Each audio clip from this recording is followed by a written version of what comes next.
La Esfinge tebana, de Thomas de Quincey.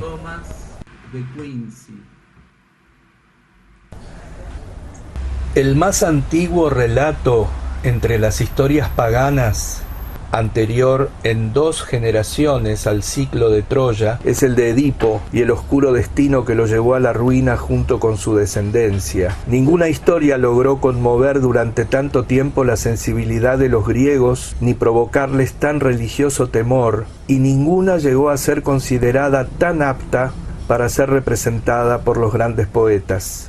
En una de sus versiones la historia transcurre entre los velos de una majestuosa oscuridad. En otras resplandece con las ardientes luces el amor femenino, leal y heroico, que encuentra una hermosa solución a la sobrenatural inquina que dividía a 2 hijos de Edipo. Esta inquina llegó a ser tan intensa que cuando los cadáveres de los 2 hermanos fueron quemados en la misma pira funeraria, de acuerdo con la tradición, las llamas se elevaron cada una por su lado, rehusándose a mezclarse. El amor femenino fue tan intenso que logró sobrevivir a la muerte de su objeto sin preocuparse de ningún ruego o amenaza humana y riéndose de la tumba que se abría a sus espaldas. Hay 4 momentos en esta apasionante historia. Todos poseen un devorador interés y todos revisten una portentosa solemnidad apta para armonizar con las sombras de la profunda antigüedad de donde nos llega. Hay un solo rasgo en esta historia, perteneciente al segundo acto, el más sublime de todos, donde el buen gusto parece retroceder y se percibe algo que no encaja perfectamente con el tono general de profundidad.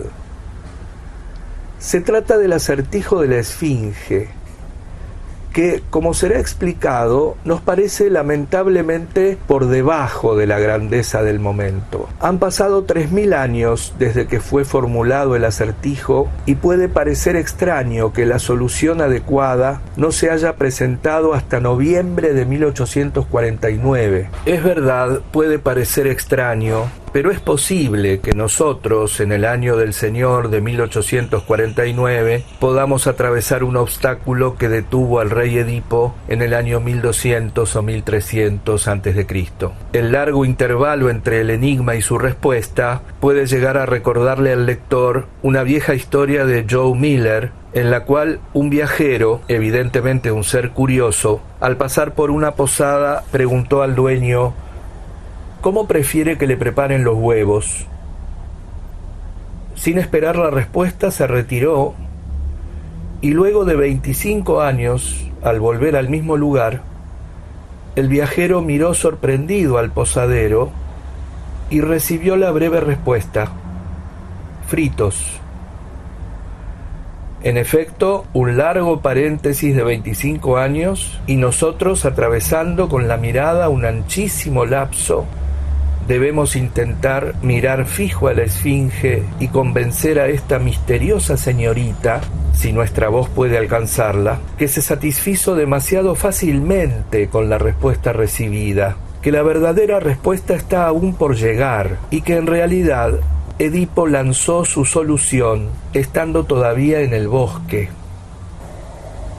Pero antes de todo, reconstruyamos las circunstancias de aquella antigua historia griega, pues se trata de un deber el considerar en un diario popular que haya 3 o 4 lectores que no hayan tenido oportunidad, como consecuencia de las vicisitudes de su educación, de familiarizarse con los relatos clásicos. Y en este caso resulta indispensable conocer la historia para una comprensión adecuada de nuestra propia respuesta a la Esfinge.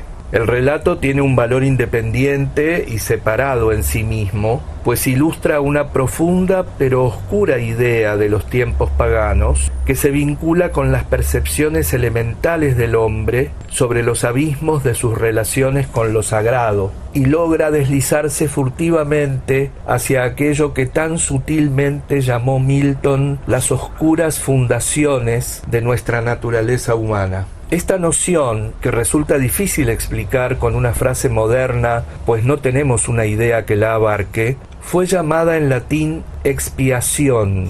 El lector debe aceptar, bajo nuestra autoridad y nuestro riesgo, y contrariamente a todas las falaces traducciones desparramadas en los libros, que los antiguos, entendiendo por estos a los griegos y romanos antes de la llegada del cristianismo, no tenían idea, ni siquiera la más leve intuición de aquello que en el sistema de las escrituras se llama pecado.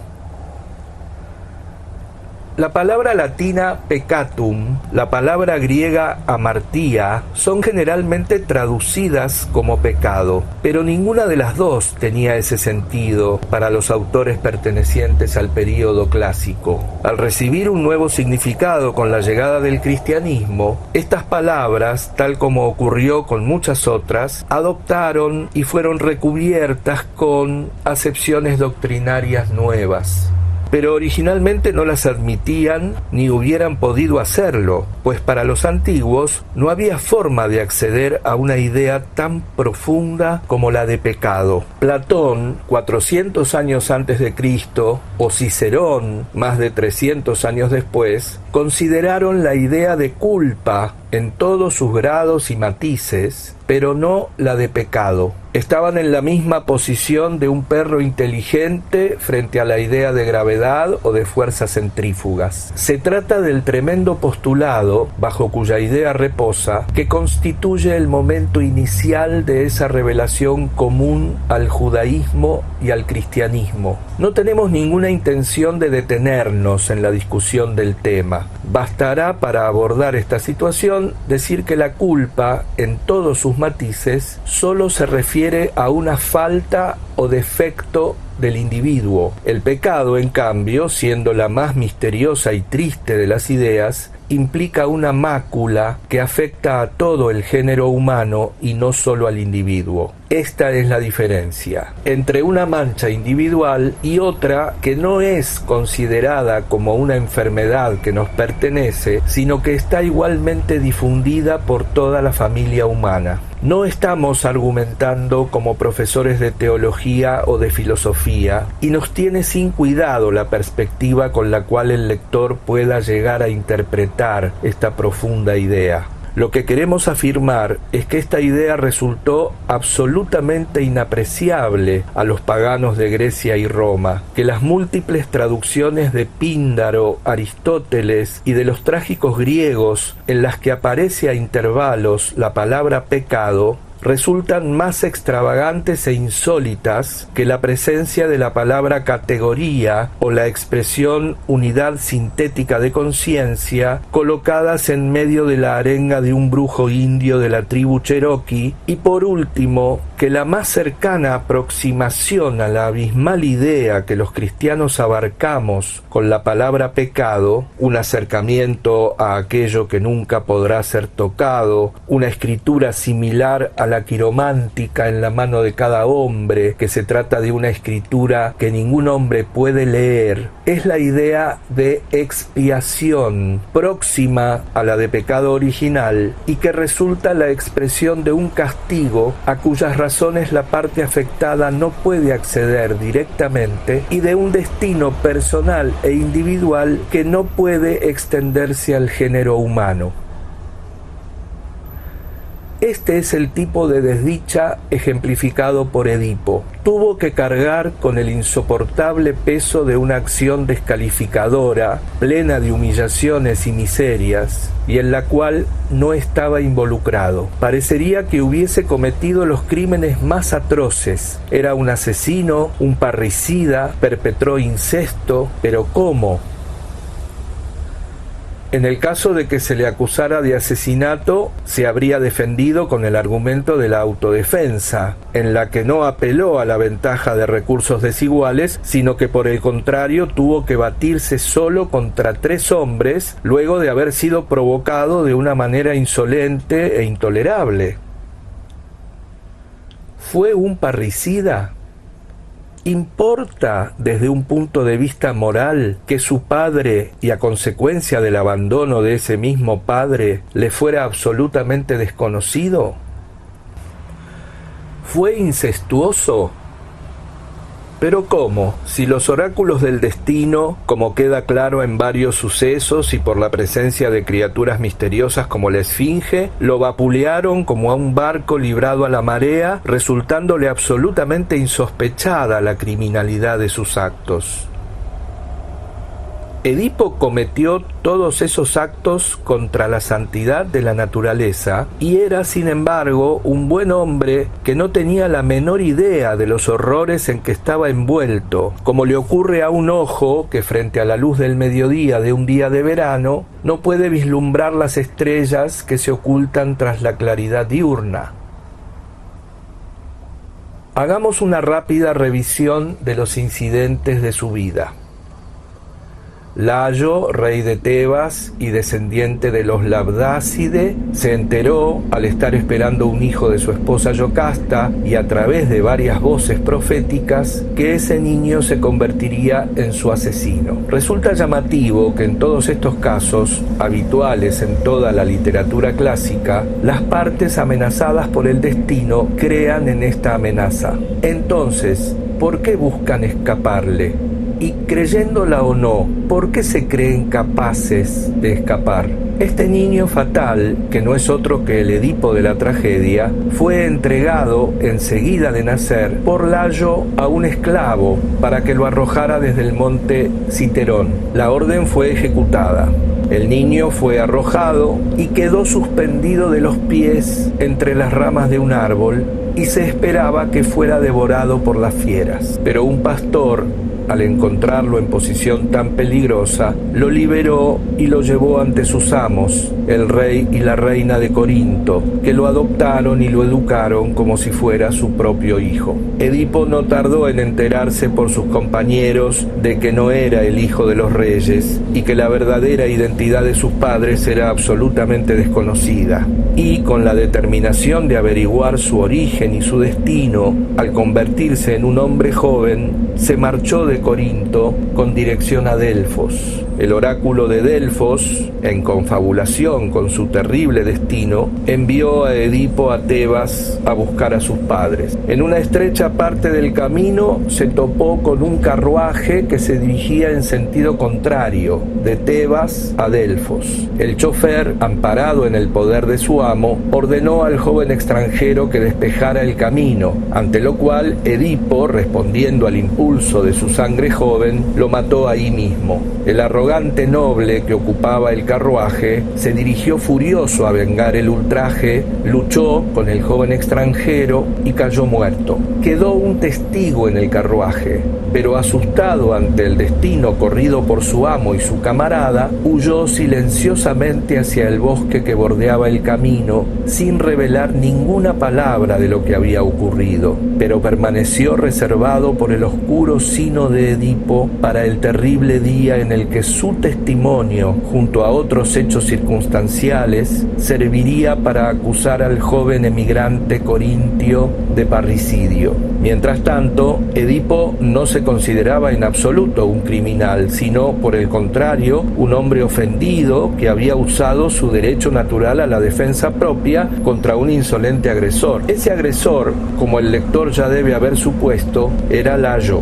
Es por esta razón que al llegar Edipo a Tebas, el trono se encontraba vacante. Ya se conocía la muerte del rey, pero no la manera en que había ocurrido, y no podía ser sospechado ni por el pueblo de Tebas, ni por el mismo Edipo, que éste había sido el asesino. Todo este asunto no habría tenido demasiado interés para un joven extranjero, de no haber sido por una calamidad pública que asolaba al país. Un misterioso monstruo conocido como la Esfinge, mitad mujer y mitad animal, habitaba por ese tiempo en las costas de Beocia y cobraba un diario tributo de vidas entre la población. Este tributo debería continuarse pagando hasta que pudiera ser resuelto un acertijo propuesto por el monstruo. Para recompensar a quien se atreviera a enfrentar un desafío tan peligroso, las autoridades de Tebas habían ofrecido el trono y la mano de la viuda Yocasta como premio por el triunfo.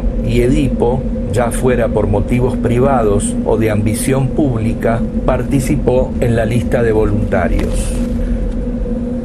Los términos del enigma propuesto por la Esfinge eran los siguientes: ¿qué criatura es la que se mueve en 4 patas por la mañana, en 2 al mediodía y en 3 al atardecer?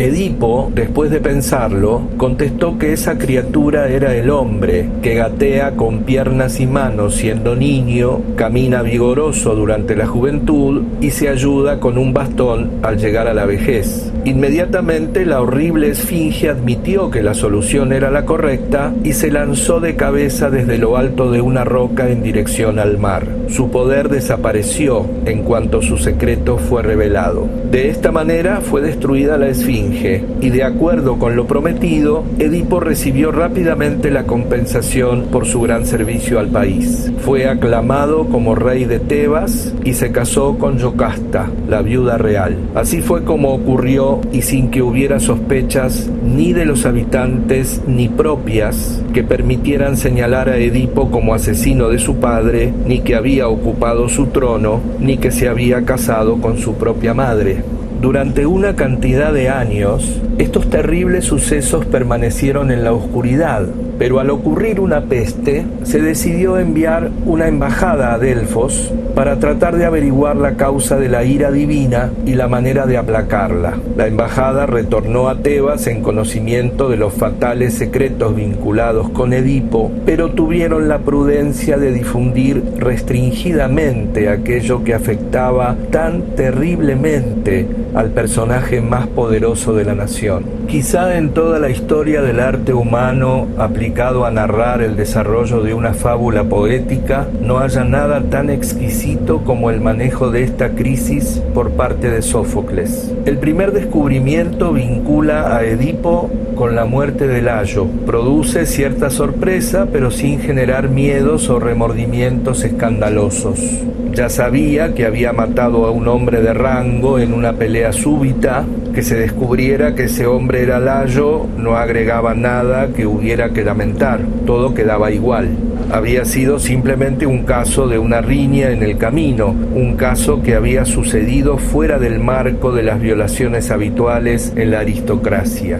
Edipo había defendido sus derechos y dignidad en una edad en la que nada sabía de asuntos políticos. En verdad, este primer descubrimiento, su identificación como asesino de Layo, implicaba otros 2, que era el trono de su víctima, el que había ocupado, y que era su viuda, la mujer con la que se había desposado. Pero estas no eran ofensas. Por el contrario, se trataba de distinciones ganadas con gran riesgo para su persona y realizando gran servicio al país. Sin embargo, de repente, la reaparición y las revelaciones del pastor que le había salvado la vida cuando niño lanzó en un momento una luz a la vez deslumbrante y fúnebre sobre estos descubrimientos que en principio parecían tan triviales. En un instante todo tomó otro sentido. La muerte de Layo, el casamiento con su viuda, la apropiación de su trono, el incesto con su madre, quien le había dado 4 hijos, 2 hijas, Ismene y Antígona, junto a los 2 hijos brutalmente enfrentados, Eteocles y Polinices, todo convertido en crímenes colosales, ilimitados y sin posibilidad alguna de expiación. Edipo, en las agonías del horror, se arrancó los ojos. Yocasta se suicidó. Los 2 hijos dieron comienzo a una terrible batalla por la sucesión, pero antes se unieron para expulsar a Edipo, quien se había convertido en una maldición para Tebas. Y así el pobre rey, ciego, envejecido y con el corazón destrozado, fue arrojado a los caminos públicos, donde debía vagar sin ayuda, salvo la sublime piedad de sus 2 hijas y especialmente de Antígona, la mayor, que enfrentó junto al padre los riesgos y peligros de los caminos y no lo abandonó hasta el momento del misterioso llamado de la muerte en los bosques de Colona, muy cerca de Atenas. La expulsión de Tebas de Polinices, el hijo menor, su retorno al frente de una banda de príncipes confederados para recuperar sus derechos, la muerte de los 2 hermanos tras librar un combate individual, la prohibición de celebrar los funerales públicos de Polinices por haberse levantado en armas contra la propia patria, y la reaparición final de Antígona, quien, desafiando la ley, consiguió una tumba para su hermano al precio de una para sí misma, son estas las continuidades y las deudas pagadas que abatieron a la familia, cumpliendo así el negro destino de Edipo.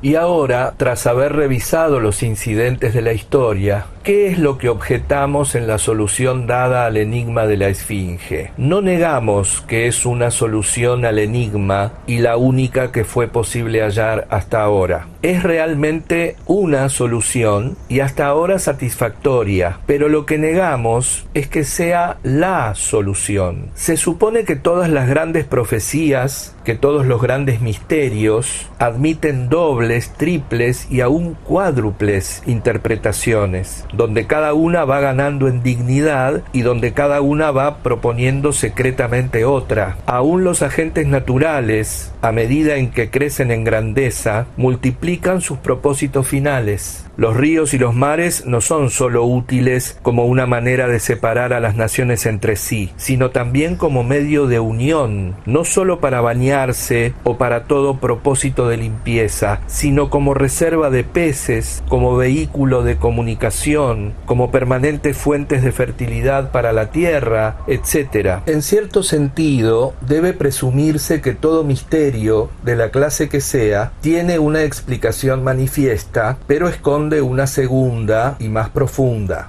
El lector debe pensar seguramente que la Esfinge tenía bien entendido su enigma y que si ella estaba satisfecha con la respuesta de Edipo, resulta impertinente de nuestra parte y hoy en día intentar censurarla. La censura es, por cierto, más que lo que estamos proponiendo. La solución de Edipo era verdadera y era la mejor que podía dar en esa etapa de su vida, pero tal vez en el momento de su muerte, entre los tristes matorrales del Ática, pudiera haber sugerido una mejor respuesta. De no ser así, nos queda la satisfacción de sabernos algo menos inteligentes que Edipo. El esclavo de Terencio, por otra parte, un muchacho listo, al proponérsele un acertijo, o como dicen en América, algo totalísticamente incomprensible, se excusaba diciendo «Davus sum non Oedipus», pero nosotros no nos escudamos tras esta excusa. Realizamos una corte entre nosotros, Edipo y la Esfinge. Incomprensibles podemos ser, pero no totalísticamente, pues algunos años de meditación nos han susurrado la revelación, esa segunda visión que ni Davus ni aun Edipo, en los momentos en que podía salvarse, pudo imaginar. En nuestra opinión, la respuesta completa y final al enigma de la Esfinge reside en la palabra Edipo. Edipo mismo era quien podía responder a las condiciones del enigma. Era, en el sentido más patético, aquel que anduvo en cuatro patas siendo niño, dada la situación de general desprotección en que transcurre el período de la infancia para toda la humanidad, y que en el caso de Edipo se significa de una manera más amplia al ser abandonado por sus naturales protectores, lanzado a los riesgos de la vida salvaje y sujeto a la caridad de un esclavo. La alusión general a la incapacidad de la infancia tiene además un agregado en el caso de Edipo que debe su nombre, pies hinchados, a la herida sufrida en los pies durante su caída. Luego será quien, en un sentido más enfático que el habitual, represente la majestuosa autosuficiencia e independencia de cualquier ayuda exterior, demostrada por el acto de caminar al mediodía por sus propios medios. Dejando de lado todo el poder y la gloria de sus protectores reales de Corinto, confiando exclusivamente en su poder como hombre, luchó por el camino contra los insultos y los ultrajes hasta llegar a la presencia de la terrible Esfinge, a la que confundió y venció. Ocupó un trono, el trono del que lo había insultado, sin otras fuerzas que las propias, y de esa misma manera accedió a una boda real. Correctamente, por lo tanto, fue prefigurado en el enigma como alguien que caminaba sostenido en su vigor masculino sin confiar en otros dones que los que poseía. Finalmente, en una triste pero conmovedora imagen, Edipo es descrito sosteniéndose en la noche con 3 pies, lo que para Edipo significaba, tras haber sido expulsado de Tebas por sus hijos, sin más sostén que sus propias y languidecentes fuerzas, ciego y con el corazón destrozado, tener que vagar entre las amenazas y la decadencia. Sus propios pies habrían desfallecido, pero entonces llegó en su ayuda un tercer pie, la devota Antígona. Fue ella quien lo guió y lo acompañó en el momento en que todo el mundo lo había abandonado. Fue ella quien, en efecto, de acuerdo con la visión de la cruel esfinge, había sido prefigurada oscuramente como el bastón en que Edipo debía apoyarse, como el tercer pie que sostendría sus pasos cuando las densas sombras de su ocaso se acercaran cubriendo sigilosamente su tumba. De esta manera obtenemos una solución para el enigma de la esfinge mucho más acorde y simétrico con otros aspectos de la historia, todos ellos cubiertos por la grandeza del misterio. La esfinge es en sí misma un misterio. ¿De dónde provenía su monstruosa naturaleza a la que es posible ver repetida en distintas tierras, labrada en mármol egipcio o etíope? ¿A qué se debía su ira contra Tebas? ¿Cómo llegó esta ira a ser tan grande como para enfrentarse a la beligerancia de un país? ¿Cómo llegó a caer tan bajo como para dejarse derrotar por el eco de una palabra pronunciada por un extranjero poco amistoso?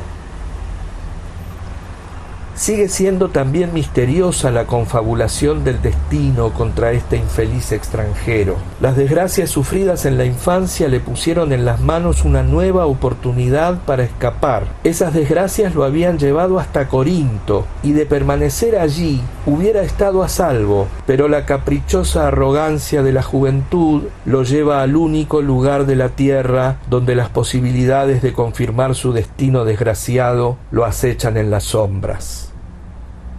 El cielo y la tierra permanecen en silencio durante una generación. Podría decirse que es un silencio traicionero, como para darle a Edipo el tiempo suficiente para construir algo entre las brumas de sus misteriosas ofensas. Sus 4 hijos, nacidos incestuosamente, hijos que son hermanos, hijas que son hermanas, han crecido hasta convertirse en hombres y mujeres antes de que los primeros susurros de la gran marea que llega del mar puedan barrer con él y con su heredad. El cielo y la tierra prestan testimonio conjunto en su contra. El cielo habla primero. La peste llegada de la oscuridad es el primer mensajero del descubrimiento. La peste que azota a Tebas, la de las 7 puertas, que como antes lo había hecho la esfinge, se apresta a anunciar como un gran maestro de ceremonias el triste drama de Némesis, esa vasta procesión de revelaciones y castigos que la tierra y las tumbas cavadas en esa misma tierra deben cerrar. Misterioso también resulta el cortejo de desastres que acompaña a esta revelación del pasado cuando se abate sobre la antigua casa de Tebas. Tal como una bomba, no deja tiempo ni para una plegaria ni para la fuga, destrozando al explotar todo lo que puede ser abarcado dentro de su círculo de furia. Cada miembro de esta venerable casa, tanto el padre como la madre, los hijos como las hijas, son arrebatados por una tormenta de desastres, como si en lugar de estar sentados alrededor de un hogar sagrado familiar, estuvieran rodeando el cráter de un volcán, y en medio de esa agonía de ira destructiva, se esconde un misterio central, una oscuridad dentro de la oscuridad, un secreto inaccesible a la vista, al amor filial y a las posibilidades del pensamiento. Y es la muerte de Edipo. ¿Murió? Eso es todo lo que podemos afirmar.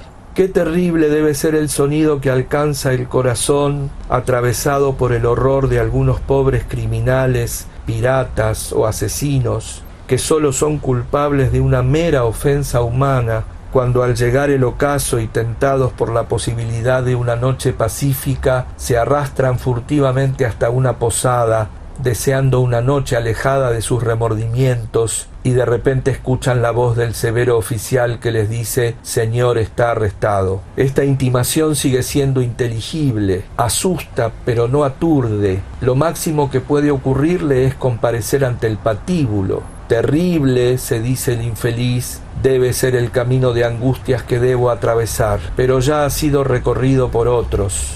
Para Edipo no existe este consuelo. ¿Qué lenguaje terrestre, qué trompeta celestial puede darnos la verdadera imagen de ese llamado insondable que desde lo profundo de bosques ancestrales y con una voz que suena con tal gravedad lo sume en el abismo, que cada vez resuena más cercana y que grita: «Escucha, Edipo, rey Edipo, ven aquí, eres requerido». ¿Requerido para qué? ¿Para morir? ¿Para ser juzgado?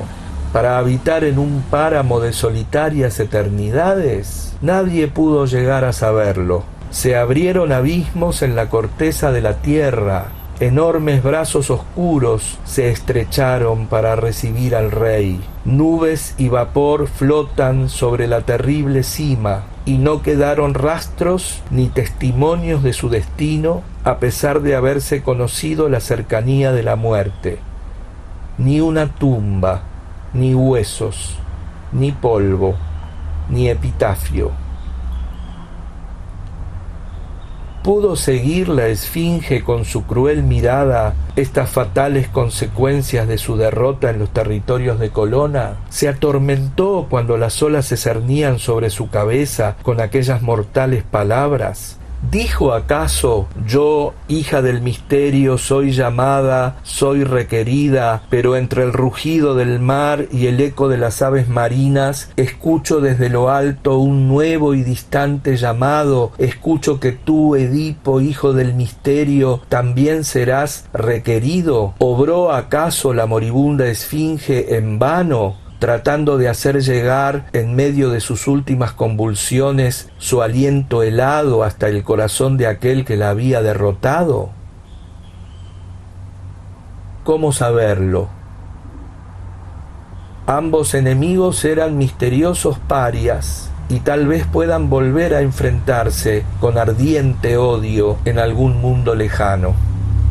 Pero ahora se requiere que todos los elementos de esta terrible historia sean armonizados. Hemos llegado a un ennoblecimiento e idealización del enigma que lo convierte en un doble enigma que contiene un sentido exotérico, obvio para todo el mundo, y también un sentido esotérico, sugerido conjeturalmente después de miles de años y probablemente desconocido tanto para la esfinge como para Edipo. Este sentido esotérico revela que el segundo enigma está oculto en el primero, que uno es el secreto comentario del otro, que el más antiguo es el jeroglífico del más reciente. Tanto en relación consigo mismo y con Edipo en particular, el enigma llega aún más lejos, mantiene el misterio, y al delinear las vicisitudes de la infancia a la vejez correspondientes al destino general del género humano, Edipo estaba inconscientemente delineando las terribles vicisitudes que lo aguardaban especial y exclusivamente a su persona. Tremendo, un poco tortuoso.